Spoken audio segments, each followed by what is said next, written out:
Science हमारे आसपास के मैटर इन आवर सराउंडिंग। इसमें लिखा है अपने चारों ओर नज़र दौड़ाने पर हमें भिन्न प्रकार की वस्तु नज़र आती है जिनका आकार और बनावट अलग अलग होती है। सबकी बनावट अलग होती है। विश्व में प्रत्येक वस्तु जिस सामग्री से बनी है उसे वैज्ञानिकों ने पदार्थ का नाम दिया। जिसे हवा में हम श्वास लेते हैं, जो भोजन हम खाते हैं, पत्थर, बादल, तारे, पौधे, पशु, यहाँ तक कि पानी की एक बूंद और रेत का एक कण, ये सभी पदार्थ है। ध्यान देने योग्य यह बात है कि ऊपर लिखी गई सभी वस्तु का द्रव्यमान होता है और यह कुछ स्थान आयतन घेरती है। प्राचीन काल से ही मनुष्य अपने आसपास को समझने का प्रयास करता रहा है। भारत के प्राचीन दर्शकों ने पदार्थ को 5 मूल तत्वों में विकृत किया, जिसे पंच तत्व कहा गया। यह पंच तत्व वायु, पृथ्वी, अग्नि, जल और आकाश। उनके अनुसार इन्हीं पंच तत्वों से सभी वस्तु बनी, चाहे वो सजीव हो या निर्जीव। उस समय के यूनानी दर्शकों ने भी पदार्थ को इसी प्रकार विकृत किया। आधुनिक विज्ञान ने पदार्थ को भौतिक गुण धर्मों एवं रासायनिक प्रकृति के आधार पर 2 प्रकार से विकृत किया। इस ध्यान पर हम भौतिक गुणों के आधार पर पदार्थ के बारे में ज्ञान अर्जित करेंगे। पदार्थ के रासायनिक पहलू के आगे के अध्याय में पढ़ेंगे। पदार्थ का भौतिक स्वरूप पदार्थ कणों से मिलकर बना होता है। बहुत समय तक पदार्थ की प्रकृति के बारे में 2 विचारधाराएं प्रचलित थी।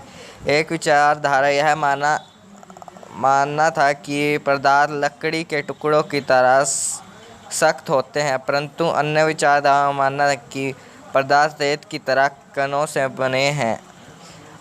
आए एक क्रियाकलाप के द्वारा पदार्थ के स्वरूप के बारे में यह निर्णय करते हैं कि यह सख्त है, कणों से बने हैं। क्रियाकलाप 1.1 100 मिलीलीटर का बीकर लें। इस बीकर को जल से आधा भरकर जल के स्रोत पर निशान लगा दें। दिए गए नमक या शक्कर को कांच की छड़ की मदद से जल में घोल दें। जल के स्रोत में आए बदलाव पर ध्यान दें। उसके अनुसार नमक या शक्कर का क्या हुआ? ये क्या गायब हो गए? क्या जल के स्रोत में कोई बदलाव आया? इन प्रश्नों के उत्तर पाने के लिए हमें इस विचार को स्वीकार करना होगा। सभी पदार्थ से बने होते हैं। उपयुक्त क्रियाकलाप में चम्मच में रखी गई नमक या शक्कर अब पूरी पानी में घुल गई, जैसे कि चित्र 1.1 में दर्शाया गया। देखो, इसमें दर्शाया गया।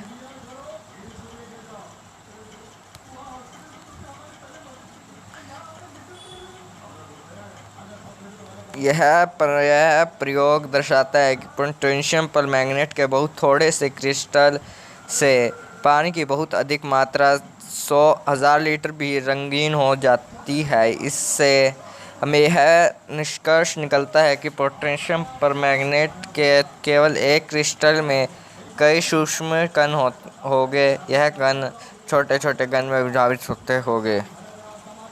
अंत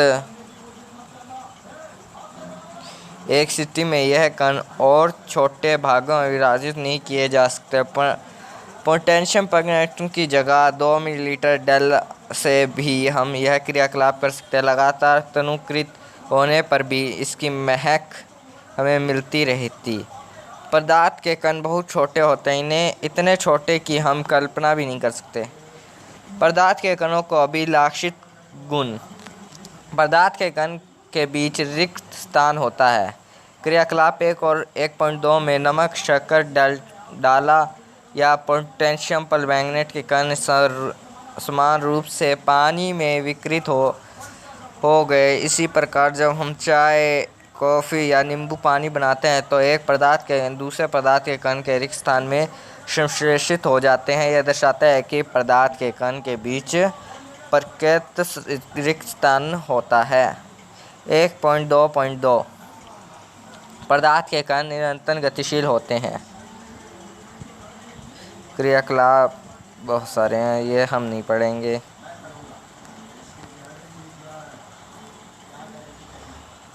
पदार्थ के कण निरंतर गतिशील होते हैं, अर्थात उनमें गति ऊर्जा होती है। तापमान बढ़ने से कण की तेजी बढ़ती है, इसलिए हम कह सकते हैं कि तापमान बढ़ने से कणों की गतिज ऊर्जा भी बढ़ जाती है। उपयुक्त तीनों क्रियाक्रम में हमने देखा कि पदार्थ के कण हमें अपने आप ही एक दूसरों के साथ मिश्रित हो जाते हैं। ऐसा कि कणों के रिक्त स्थान में संश्लेषण के कारण होता है। दो विभिन्न पदार्थों के कण का संश्लेषण मिलना ही विसरण कहलाता है। हम मिश्रण किसे कहते हैं? दो भिन्न पदार्थों के कणों का संश्लेषण मिलना ही विसरण आता है। हमें यह पता चलता है कि गर्म करने पर विसरण तेजी हो जाता है। ऐसा क्यों होता है?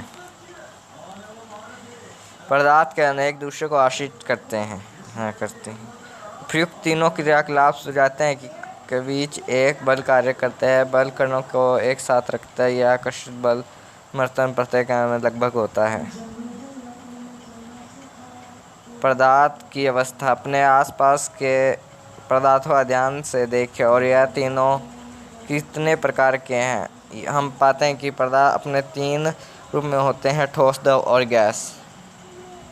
पदार्थ की ये अवस्था उनके कण की विभिन्न विशेषताओं के कारण होती है।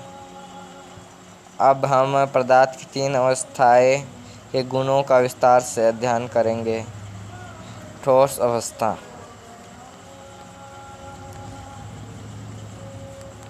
उपयुक्त सभी उदाहरण ठोस के हैं। हम देख सकते हैं कि इन सभी की एक निश्चित आकार, स्फीत सीमाएं तथा स्थिर आपतन यानी कि नगण्य संपीड़ित होती है। बगैर बल लगाने पर भी ठोस अपने आकार को बनाए रखते हैं। बल लगाने पर ठोस टूट सकते हैं, लेकिन इनका आकार नहीं बदल सकता, इसलिए यह द्रव्य होते हैं। लिमिट में से विचार कीजिए। रबड़ को क्या माना जा सकता है कि खींच कर उसका आकार बदला जा सकता है? यह ठोस है। विभिन्न आकारों के बर्तन रखने पर चीनी और नमक उन्हीं आकार ले लेती है। क्या यह ठोस हो जाती है? स्पंज क्या है? यह ठोस, लेकिन फिर भी इसका संपीड़न संभव है। क्यों? यह सभी ठोस ही है, क्योंकि भारी बल लगने जाने पर रबड़ का आकार बदलता है और बल हटने लगने पर पुनः अपने मूल रूप में आ जाता है। अंत बल लगने पर यह टूट जाता है। चाहे हम शेकर या नमक को अपने हाथ में ले या किसी प्लेट या जार में रखें, इसके क्रिस्टल के आकार नहीं बदलते। स्पंज में बहुत छोटे छोटे छिद्र होते हैं जिसमें वायु आश्लेषण होते हैं। जब हम दबाते हैं तो वह वायु बाहर निकलती है, जिससे इसका संपीड़ित संभव है। इसके बाद द्रव अवस्था। परीक्षण से हमें पता चलता है कि द्रव का आकार नहीं, लेकिन आयतन निश्चित है। जिस बर्तन में इन्हें रखा जाए उसी आकार में ले लेता है। द्रव में बाहर होता है, इसका आकार बदलता है, इसलिए यह द्रव नहीं है लेकिन तरल है। क्रियाकलाप 1.4 और 1.5 के संदर्भ में हमने देखा कि ठोस और द्रव का मिश्रण द्रव में संभव है। वातावरण की गैस विकसित होकर जल में घुस जाती है। यह गैस विश्लेषण ऑक्सीजन और कार्बन डाइऑक्साइड जलीय जंतु तथा पौधों के लिए अनिवार्य होती है। सभी जल जीवधारी अपने जीवन निर्वाह के लिए संश्लेषण लेते हैं। जलीय जंतु जल में घुसी ऑक्सीजन के कारण संश्लेषण लेते हैं। इस प्रकार हम इस निष्कर्षण पहुँचते हैं कि द्रव में ठोस, द्रव और गैस तीनों का विषय संभव है। ठोस की अपेक्षा द्रव में विचलन की दर अधिक होती है। ऐसा इसलिए होता है क्योंकि अवस्था में कण का सबसे गति का और ठोस के रिलेशन और द्रव के कारण रिक्त स्थान भी बहुत अधिक होता है। अगली वीडियो में हम जानेंगे गैस अवस्था और बाकी ये पूरा चैप्टर। अगली वीडियो के लिए वेट फॉर हिम।